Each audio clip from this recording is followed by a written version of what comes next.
ট্যাংরা মাছ রান্না কতভাবে করা যায়, কিন্তু এভাবে রান্না করে কি কি খেয়েছো আমাকে জানাবা।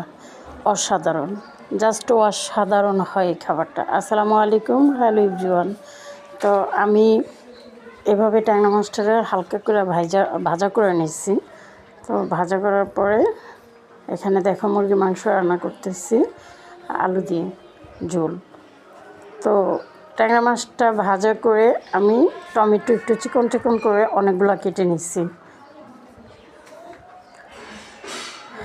তো মশলাটা ভালো করে আমি কষায় নিচ্ছি, আদা রসুন হলুদ মরিচ তারপর পেঁয়াজ বাটা এখানে দিচ্ছি। পেঁয়াজ বাটাটা তোমরা বলতে পারো যে সব ভিডিওতে আমি বলি পেঁয়াজ বাটা, কারণ তরকারিটার মধ্যে পেঁয়াজ বাটাটা দিলে ঝোলটা একটা আঠা আঠা ভাব হয়, সেই ঝোলটা খেতে কিন্তু খুব ভালো লাগে। তো এই তো দেখো ভাজা করা মাছটা আমি এখানে দিয়ে দিছি, বেশি করে কাঁচামরিচ মাঝখানে ফাড়া দিছি। এই দেখো যতটা সুন্দর দেখতে হয়েছে তোমরা বিলিভ করো, আমি তো এখানে রান্না করছি, গ্রানটা এত সুন্দর হয়েছে। আর এইভাবে রান্নাটা জাস্ট অসাধারণ হয়। অল্প করে পানি দিয়ে আমি এইভাবেই রাখবো হালকা জ্বলে। তো ভালো থেকো সবাই।